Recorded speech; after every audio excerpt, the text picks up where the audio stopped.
All right.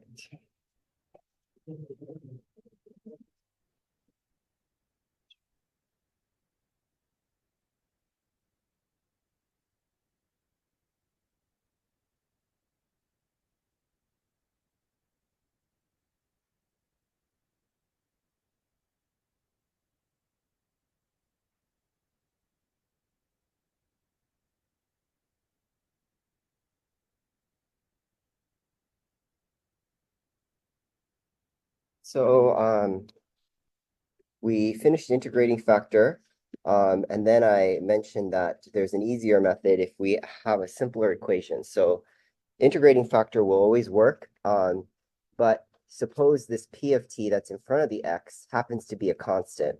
Then you can get away with not doing the integrating factor and do something easier.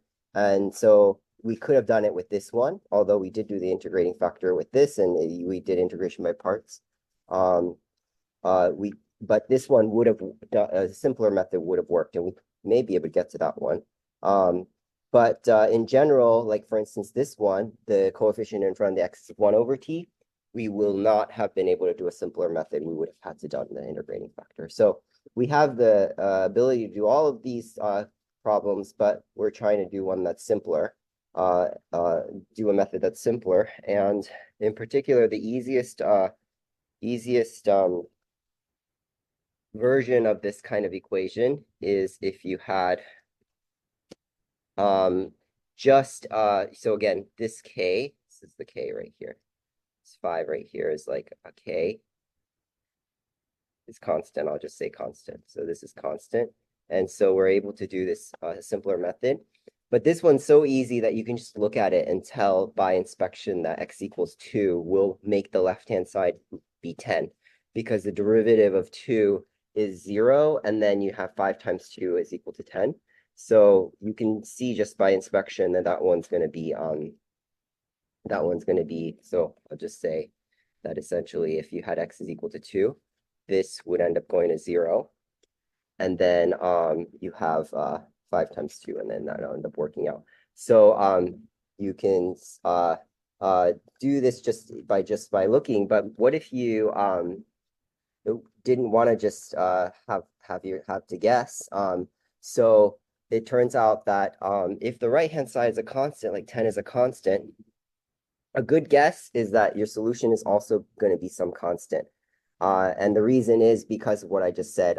If you propose that x is just a constant, the derivative term will go away. And then you just have to figure out what that constant must have been, so that multiplied by 5, it'll equal 10. So systematically,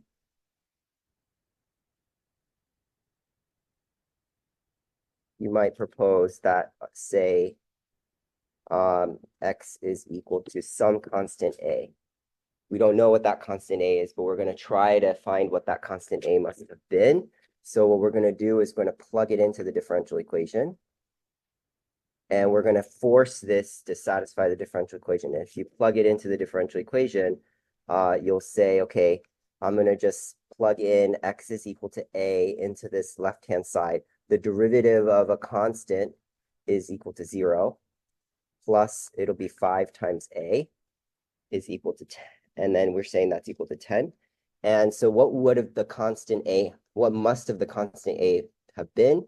It must have been just 2. If you just solve this algebraic equation, it just means that a is equal to 2, which confirms what we said before. So this is saying that a must have been 2. If you just, wanted to say, okay, well, if I have a constant on the right-hand side, a reasonable proposed form of the solution would be a constant itself. Well, what constant would it be? We'll just find it, figure it out. So we'll try to we'll just say, oh, it's some constant capital A. I don't know what it is, but I'm going to force the left-hand side to equal the right-hand side by just plugging it in and then solving algebraically for what that capital A must have been. And it's 2 in this case. And so that confirms the solution to this one. But would this be the general solution? Like what, in all the examples we've had in the past, what was something that was always within, for the solution to be the general solution, what was always in there? There was like an integration factor C. There was some arbitrary constant C. The reason it's called a general solution is because it captures all the possible solutions. And for every differential equation, there's an infinite family of solutions that differ by this constant C. And so this seems to go against that. Like if we just said 2 is the solution to the differential equation, I'd be a little bit like, where's the C? Like this doesn't capture the infinite, family of solutions. It only captures one of the solutions. So it turns out that 2 is just a single solution. It's not the general solution. So it's right here. I'll just say that it's just a single solution and not the general solution that describes all possible solutions to the differential. So there's actually more solutions to this than just 2. And the whole point of this class is to find the general solution, not just one particular solution. And so actually there's a special name for this 2. This 2 is actually called the particular solution. So it's just one particular solution. And so we name that as x sub p. So x sub p is equal to 2 is just the particular solution. So how do you get the general solution? So there's a theorem, which I'll prove later, but for now we're just going to take it for granted. The general solution of any linear first-order differential equation is always of the form, so the general solution x is always of the form x of p plus x of h, where x of p is the particular solution, which is the 2 that we just found, plus this x sub h, which is actually called the homogeneous solution. So x of p is called the particular solution of the differential equation and is just any function that satisfies the differential equation. So we just find one solution, 2 does the trick. I mean, there's infinitely others, so you could have found another different one, but 2 is the easiest one to notice for this equation. And so it's just any function that satisfies the original differential equation with the 10 on the right-hand side. And x sub h is the non-trivial general solution to the associated homogeneous equation.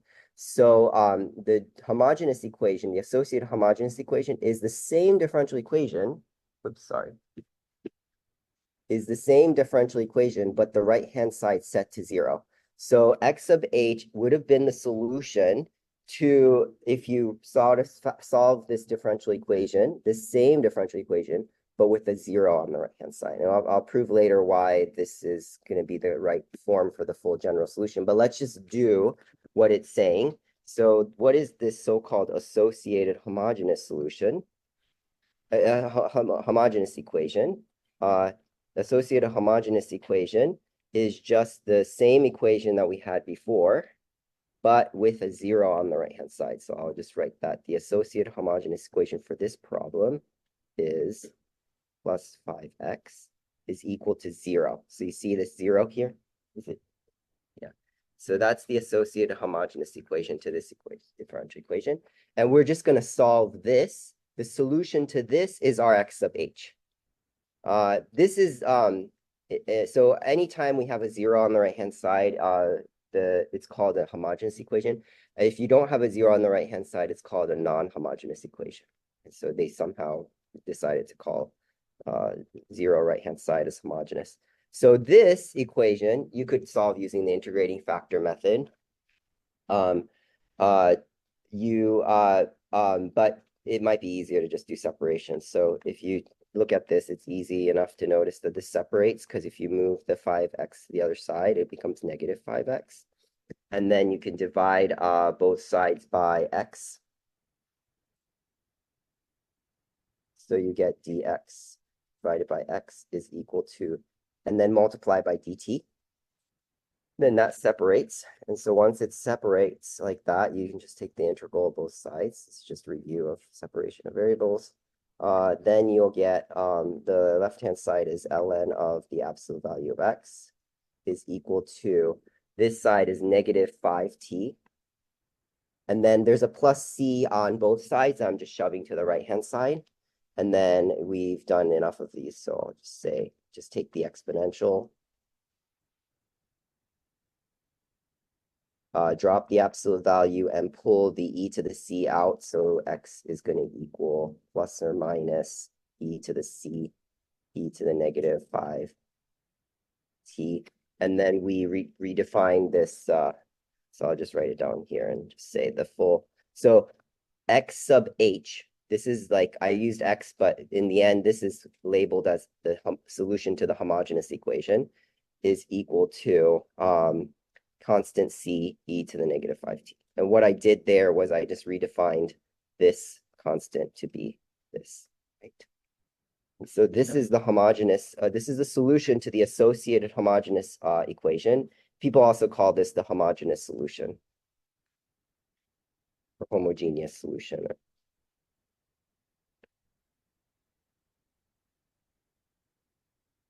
This is called the particular solution.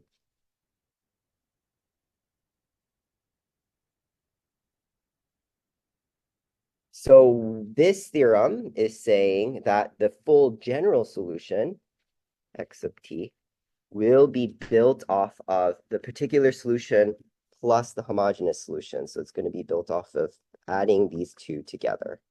And so we have the purple solution, which is the particular solution, and we'll have this orange solution, which is the homogeneous solution. And we know that the particular solution we got was 2. That's just any function that satisfies the original differential equation. So without the right-hand side being 0. And we, by inspection, saw that, but also systematically, we proposed that it's some constant.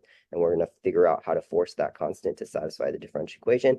And then the other solution is from the solution of the associated homogeneous equation, same differential equation, but with the right hand equal to 0. And that's c e to the negative 5t. And so that's the full general solution. We want to go after the general solution because the point of it is to find all solutions to the differential equation, not just one. And this is clearly showing you that there's an infinite family of solutions because c can be any arbitrary constant. Of course, the easiest one to notice is x is equal to 2 just by inspection. But it turns out that that happens to be the solution where this capital C was equal to 0. But 2 plus, let's say capital C is equal to 1, then 2 plus e to the negative 5t would also have been a solution to this. So you could try to plug that in and you'll find that it satisfies this differential equation. So I'll just, this 0 happens for when x is a constant. But let's just check, So the very first thing we did in our class was to, check if our solution actually satisfies the differential equation. So we're saying that this is actually the general solution. Let's check that that actually satisfies this. So I'll just say we're going to check if this solution, 2 plus c e to the negative 5t, actually works out. So if you took the derivative of this, the 2 goes away. And the derivative of the second term would have been negative 5 because of the chain rule times c e to the negative 5t. We all agree that that's the derivative term. Plus 5 times x. X is this right here. So we're just plugging in plus c e to the negative 5t. And the question is, does this equal 10? Well, if you multiply this, if you distribute this out, this is 2 times 5 is 10, plus 5 times c e to the negative 5t, which equals 10. And these two will cancel each other. Sorry that it's so. Can you see the second line? The second line is just, so I'm just saying that this derivative term is this, with this being the solution. So the derivative of 2 is 0, just the chain rule. And then we also know that this x right here is this because we're saying this is actually our solution. So then the negative 5c to the negative 5t plus the 5c to the negative 5t, they cancel each other. And 10 does equal 10. So of course, 2 will work, but 2 is not the general solution. The general solution is actually got this additional terms, so-called homogeneous solution, which is capital C e to negative 5t. And it's always going to be the solution to the differential equation with the same differential equation with a 0 on the right-hand side. There is always a pattern to the homogeneous solution. So you have the equation is dx over dt plus 5x equals 0. Your homogeneous solution will always be capital C e to the whatever is in front of this x, negative of it, times t. So you see C e to negative 5t. That negative 5 came from the fact that there's a plus 5 in front of this x. And there's a way to be able to see that that will always be true. And actually, I was going to do that later, but why don't I do that now? Because I actually have somewhere. There we go. Let's verify that this is always going to. So let me cut this from here and put it right here. So the proposal that I'm making here is that let's look at this. So the homogeneous solution will always you can, by separation of variables. So this right here is going to become dx over dt plus kx is equal to 0 is the associated homogeneous equation. And I'm telling you that no matter what, this would be equal to C e to the what rate times t. Yeah, negative kt. And that can be shown to be true for all general k. And let's just show that's the case. So here's the same thing that I just wrote. Basically, this is the same thing that I wrote in orange just before.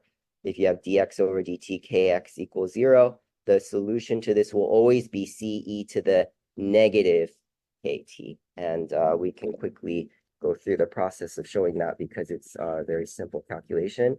So you'll just say, okay, we are going to have this equation right here. Let's move the kx to the other side.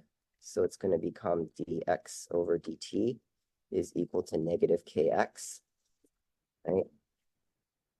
Then let's divide both sides by by x, and multiply by dt. Then let's integrate. Okay, so this step right here is separate variables. Then we're going to take the ln of absolute value of x, because that's what this is equal to negative k. K is a constant, so the integral of negative k is just negative kt plus some integration constant c, which is just me consolidating the two constants from both sides. And then it's just the same process. So it's going to be absolute value of x is equal to e raised to the negative kt plus c, and drop the absolute value and split the exponentials. So you'll get plus or minus e to the c, e to the negative kt. And then we can redefine the plus or minus e to the c as some other integration constant c, e to the negative kt.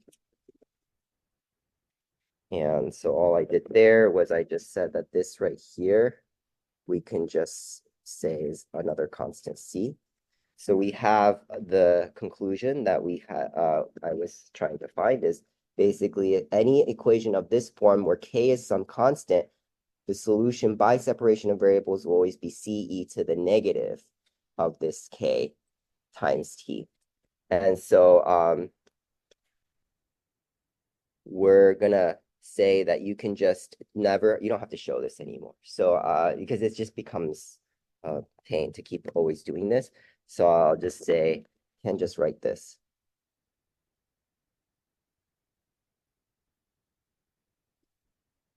Without, well, I'll just say, can write this for x of h.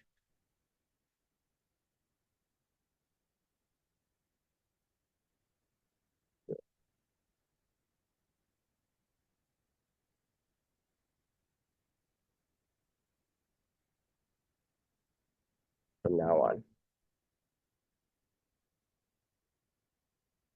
on. It's just because it's just separation, and you know how to do that. So we don't have to keep doing this each time. So the homogeneous will become a very, very easy thing to do at the end. So for this one, obviously the particular solution was 2, but then the homogeneous solution was CE to the negative 5t because there's a positive 5t multiplied to the x. So we'll just use that result from now on. Now let me prove this theorem.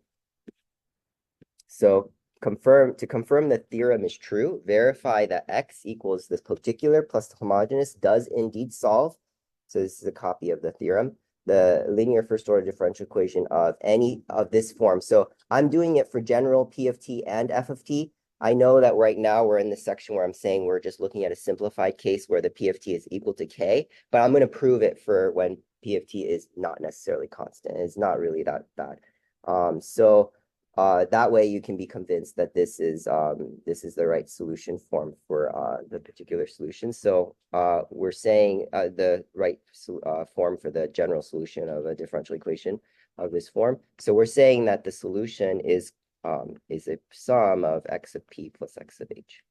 Okay, and there are a couple of things we need to remember about this is from the statement here, we know that x of p, so I'll just write it in purple because we always use purple for x of p. I'll say the derivative of x of p over x of t plus x of p, or I'll say p of t times x of p. So maybe I'll zoom out so you can see this is the equation, is equal to f of t. So the particular solution is found so that when you plug it into the differential equation, it actually satisfies it. So x of p should satisfy this differential equation. So if you plugged in x of p on the left-hand side, so this x becomes x of p, and this also becomes x of p, it better equal f of t, because that is how we found the particular solution to be the solution that would satisfy the differential equation. At the same time, the d of x of h over x of t plus the same p of t x of h, this should always equal what? The x of h always satisfies. So if you plugged in x of h into these two x's here, it will make sure that this equals 0. Yeah. So those are two things we're going to start with because we're assuming that we found the particular solution, the homogeneous solution, correctly like this. Now we're proposing that this will satisfy the differential equation. Then we know that dx over dt, which is this right-hand side, left-hand side, p of t times x. If we're saying that the solution is this right here, it's made up of this sum of these two things, then we should get that we have d dt of x of p plus x of h, and then plus the p of t times x is also, again, x of p times x of h.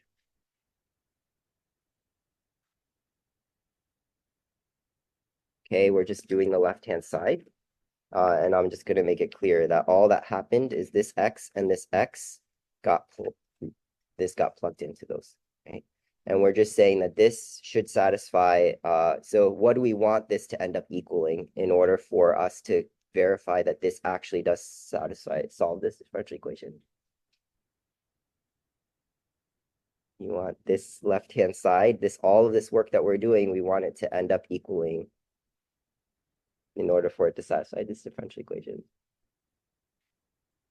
We have to make sure that it equals f of t, right? We want, so basically we're trying to confirm that if you plugged in this into this x and this x, the left-hand side will equal f of t, so that it also equals f of t, right? That's so that's the thing, is that we're trying to say this thing is built off of x of p and x of h that you plugged into the left-hand side will equal f of t on the left, so that it agrees and equal to the right. So we're going to distribute, so the derivative can get distributed to each of these. So it's going to become d dt of x of p plus d dx of h over x of t plus p of t x of p plus p of t x of h. And then I'm going to just rearrange. So I'm just going to say that we have d of x of p for dt. And instead of writing this first, I'm just going to do this one. Plus, then I'm going to write the d x of h. And then add it with this p of t x of h. And then why did I do that? Because this first set, these first terms that are added together, what do we know this has to equal?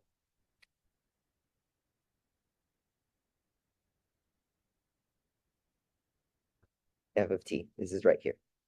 So this has to equal f of t. And then what do we know this must equal? Yeah, so this actually does equal f of t, which is consistent with the right-hand side. So all of this work was just computing the left-hand side, right? And we were trying to make sure that it actually equals f of t, so that this is just saying that if you find a particular solution to be something that satisfies the original differential equation, and then the homogeneous solution that satisfies the associated homogeneous equation, general solution, which is built off of x of p plus x of h, will actually satisfy the differential equation. And it's basically because of this term equaling 0 that works out. And so the general solution can always be written in this form, and that captures, again, like what we're after, which is not just one solution, but all the possible different solutions. And in general, for a first order differential equation, there will be one arbitrary constant c that shows up, that should be in the general solution. And so let's now look at other cases. So in this section, it's basically like just doing this constant coefficient differential equation. So against this 3 right here is a constant in front of this x. But last time we had a right-hand side that was constant, but this time we have an exponential forcing function. Or also you can call it an input. Or I'm just going to call it exponential forcing. The last time we were able to just look at it by inspection and see what the solution must have been. This time it might be a little bit harder to be able to tell like what would be a solution to this immediately by just looking at it. But at least you can do something like, okay, I think the solution would be of some form. So if you want the left-hand side to have any hope of resembling the right-hand side being 8 times e to the t, then I'm proposing that the particular solution should be of the form capital A e to the t. The reason is because if I take the derivative of capital A e to the t, which is to the first term here, I will get basically capital A e to the t because the derivative of the exponential is itself. And then if I plug in again A e to the t into this x, then I'll also have a term that has e to the t. So basically in the end, both terms on the left-hand side would have e to the t in it if I use this as the solution form. And that has some hope of being able to be equal to 8 e to the t. So the hope is that I can find a capital A that would make sure that the two exponentials on the left-hand side add up to 8. So in particular, I can't do something like this, right? Because I can't say my particular solution is something like A e to the 2t. That will not work. Why would it not work? Is because if I plug this into all the x's on the left, the two terms will have e to the 2t's in there, right? Because if you plug in e to the 2t, there's a chain rule, but in the end, there is going to be an e to the 2t for this term. And then if I obviously plugged it in into this x, there's going to be e to the 2t. And so you have two e to the 2t terms on the left. That has no way of having having them combined to become a term like e to the t. So we're going to say this is a good solution form for that. And then what we're going to do, like last time, is we're going to try to find the capital A that will force this to satisfy this differential equation. So let's propose, we're going to propose that the solution form for the particular solution is this, right? And then we're going to plug it in to force this thing. So we're going to find capital A that will force this thing to satisfy the differential equation. So you're going to take this and plug it into dx over dt, but that's actually the same thing because the derivative of this is just this. So I'll just make it clear here that this right here is your dx over dt. And then you're going to do minus 3 times this proposed solution. And we're saying this has to equal 8 e to the t. And so the left-hand side, if you just, okay, so let's just divide everything by e to the t, because there's e to the t in every single term. You just divide by e to the t. So if you divide by e to the t, you just have a minus 3a is equal to 8. So that's all that's happening here is divide. Let's say divide by e to the t. And then you just solve for the a. So you have negative 2a is equal to 8. So therefore your a is equal to negative 16. Okay. It's just equal to negative 4. So that's just dividing. And you get that a is equal to negative 4. And that ends up being a solution that would satisfy. So if you plug this into this differential equation, so we're saying, okay, so we'll say here that so p is equal to negative 4 e to the t. So that's the particular solution. And you could check this by, let's say we could check this.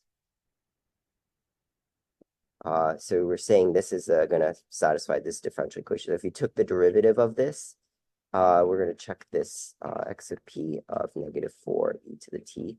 If you took the derivative of this, it'd be negative 4 e to the t. And then you're going to have a minus 3 times negative 4 e to the t. And this is like negative 4 e to the t plus 12 e to the t.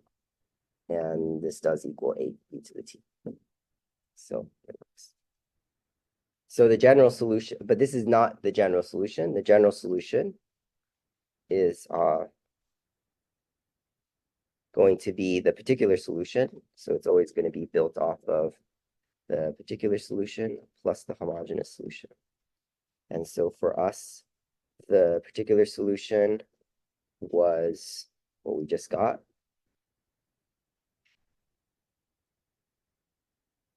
And then the homogeneous solution, I said you can really just shortcut it. It's going to be c e to the what times t? Negative or positive? It would be positive. Okay, and you could check that using separation, but you don't have to do that work anymore. So this is the general solution to this differential equation. Okay.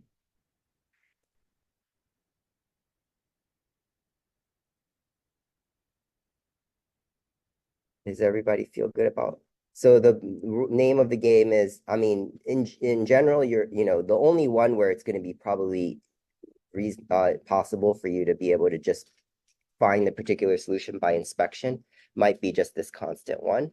It depends on how good you are at just like being able to do this in your head. But for these other ones, you might just say, it's going to be of the form capital A e to the t. I'm just going to use algebra to find what that capital A would have been to force this thing to make the left-hand side look like the right-hand side. And so your starting point would be to make sure you have the correct solution form. And in this case, it's basically the same exponential as the right-hand side with some coefficient in front of it, this capital A, that I'm going to find out later in what it must have been so that I can force this thing to satisfy the differential equation. And this capital A is called an undetermined coefficient. It's the coefficient that's in front of the e to the t, and it's undetermined. I mean, it's yet to be determined. So it's going to get determined in the process of plugging it into the differential equation and forcing us to find the capital A that would have satisfied the differential equation. And so this capital A is called the undetermined coefficient. And this whole process of using algebra to solve for that capital A, basically plugging in that solution and solving for capital A, is called the method of undetermined coefficients. So this simplified method, it only works if this is actually a constant right here. And it's called the method of undetermined coefficients. And the previous method we had was the integrating factor method. And so let's do another example. Again, this one is another exponential, but this time, what do you think the particular solution form might be? Based on what we saw before. Capital A, e to the 3t. So you want this, if you plug it into the left-hand side, looks like it would pop out e to the 3t in each of the two terms, which gives us hope of making it combine and hopefully become a e to the 3t. And then we're going to find what that capital A must have been by plugging it in. So the derivative of this by the chain rule will be 3a e to the 3t. And then we're going to plug in, this be 3 times x, which is this. And we're hoping this equals 8 e to the 3t. But you probably can already see that there's an issue. What's going on? The left-hand side ends up becoming 0 because these are the same. They cancel each other. So we get a kind of an issue where we get 0 is equal to 8 to the 3t. Now, not only can we not find what capital A is, we also get a false statement because this is not even a true statement because this exponential will never be 0. And so this is false. It's a false statement and cannot find capital A. So this is an issue. That just means that this solution form happens to not work in this case. It's a little perplexing because it was fine in the previous problem. And so there's something different about this that is intentionally different. We were looking at this. There's a slight thing that I did here that makes this solution form not work. And so this solution form doesn't actually always work. I'll point out later why this solution doesn't end up working is, but before I do that, I'm just gonna not justify this yet, but I will justify this, probably not today, but next time. I'm gonna say that this solution form is actually not correct for this one. And the correct solution form, and you might ask why do I think this, but I'm going to say the correct solution form has an extra factor of t. So there's this extra t that I'm putting in right. And I'll justify why that t has to be there. So what we had done before for this one happens to not work. And so if you use this as your particular solution form instead, there's a little bit more work because you're going to have to take the derivative of this, right? So if you took the derivative of this, I would do x of p.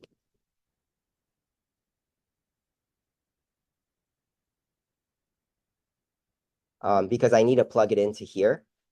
What I have to do, I have to do the product rule, right? Because there's a t times e to the 3t. So I can pull the a can just stay out.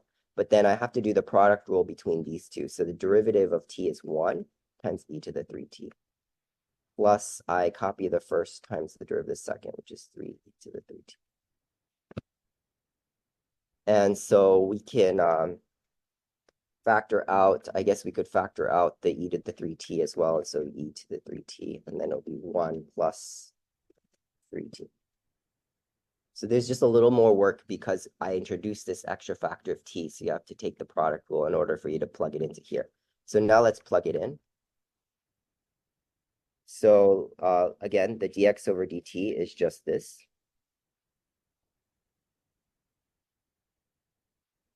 Plus we have the minus 3 times this.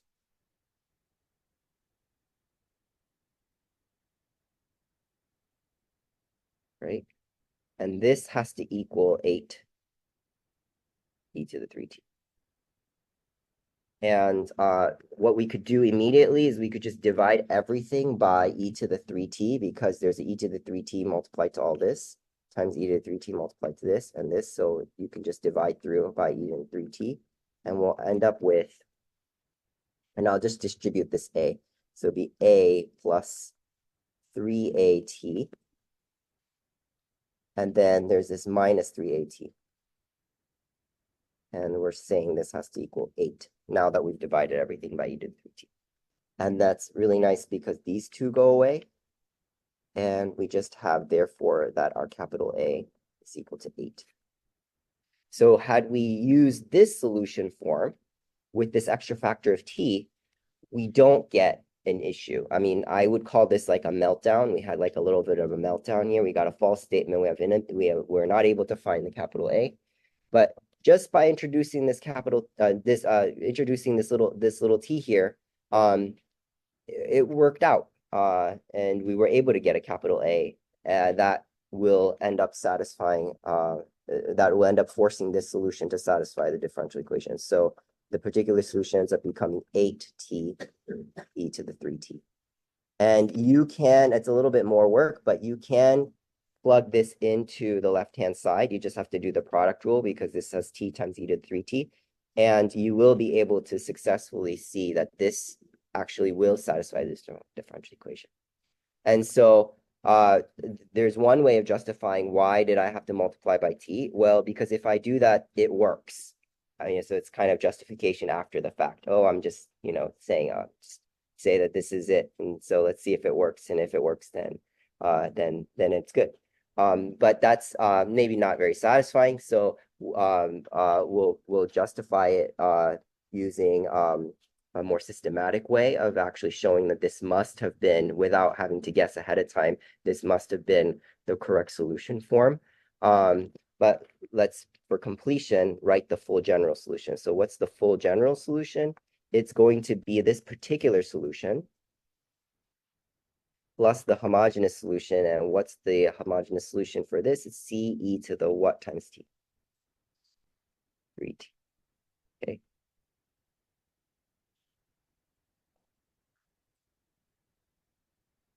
So the conclusion of this is that the general solution of this right here, this is the same equation we had before, right? So I'll just make it a point here. When do you know that this is going to end up not working? So this original form, it will work for most cases. It just happens to not work whenever these are negatives of each other. So you see this k right here and this right here. These are negatives of each other. So you can preemptively tell that this is going to result in a 0 equals something like this is going to happen because these are negatives of each other. The previous example, this was a -3, but this was e to the 1t. And so the only thing I changed between these two equations is the left-hand side's the same. The 8 is also the same, but this one has just t versus this one has 3t, and that small change was enough for this particular solution form to not work anymore. And so if these are again, these are negatives of each other,